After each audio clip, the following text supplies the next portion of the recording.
Facebook has known it has a human trafficking problem for years.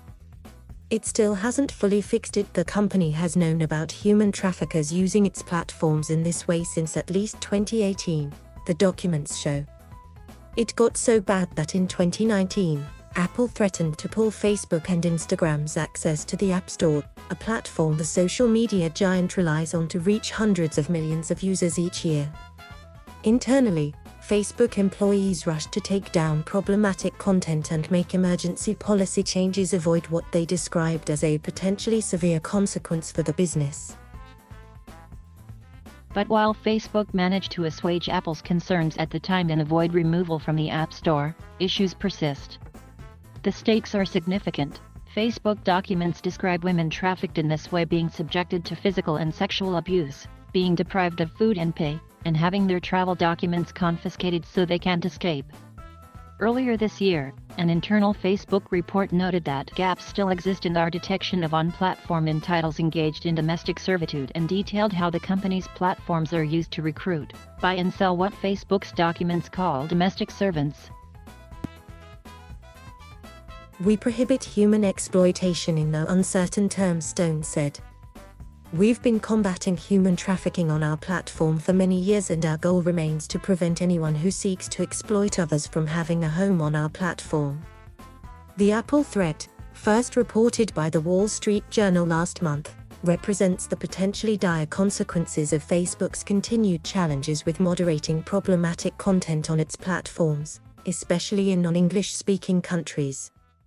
In one SEC complaint related to the issue, representatives for Hagen wrote, investors would have been very interested to learn the truth about Facebook almost losing access to the Apple App Store because of its failure to stop human trafficking on its products.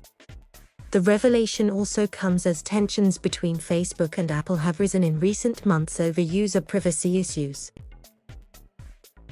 To counter these challenges, we have also developed technology that can proactively find and take action on content related to domestic servitude, Facebook said in the letter.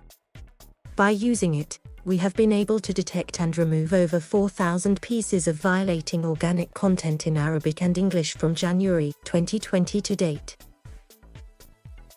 Facebook has tried to discredit some earlier reporting by the Wall Street Journal and Hagen's testimony to a Senate subcommittee earlier this month. In a tweet last week ahead of the Facebook papers publication, Facebook Vice President of Communications John Pinette said, "A curated selection out of millions of documents at Facebook can in no way be used to draw fair conclusions about us." A severe risk to Facebook's business. In the fall of 2019, the BBC approached Facebook about an investigation it was soon to publish about an illegal online marketplace for domestic workers, which operated in part using Instagram, and shared the hashtags it had used to locate the content, according to an internal Facebook report.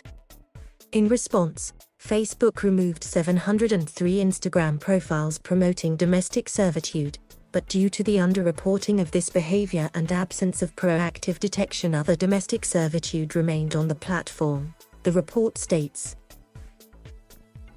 Removing our applications from Apple platforms would have had potentially severe consequences to the business, including depriving millions of users of access to IG and FB, the document states. To mitigate against this risk, we formed part of a large working group operating around the clock to develop and implement our response strategy. Despite the scramble during that week, Facebook had been well aware of such content before the BBC reached out. Was this issue known to Facebook before the BBC inquiry and Apple escalation? The internal report states, yes. In March 2018, Facebook workers assigned to the Middle East and North Africa market flagged reports of Instagram profiles dedicated to selling domestic laborers, internal documents show. At the time, these reports were not actioned as our policies did not acknowledge the violation. A September 2019 internal report on domestic servitude content states. Stone, the Facebook spokesperson, said the company did have a policy prohibiting human exploitation abuses at the time. We have had such a policy for a long time.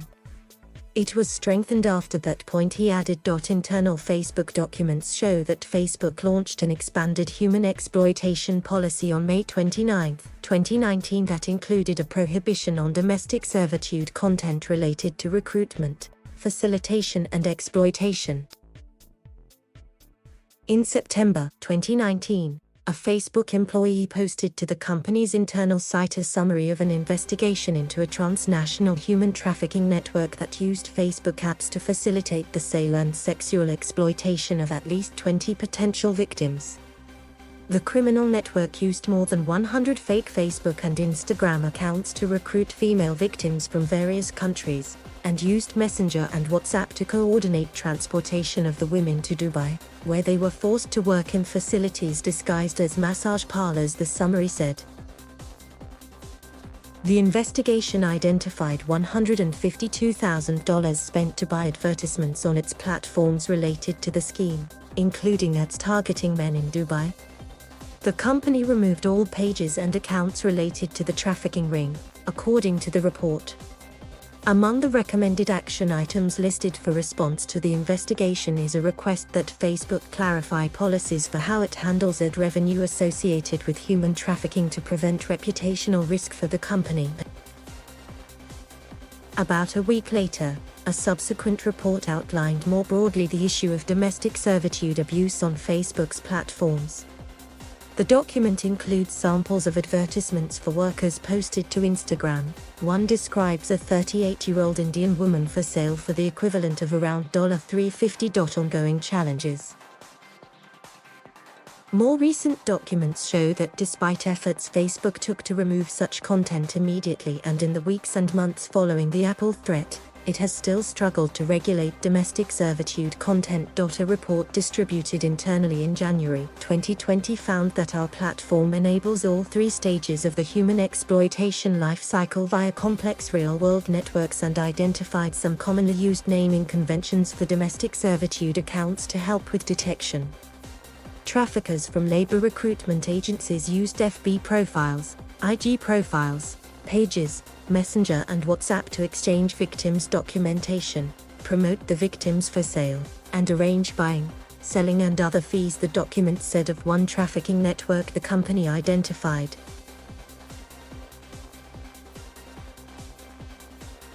Thank you for watching. Please subscribe.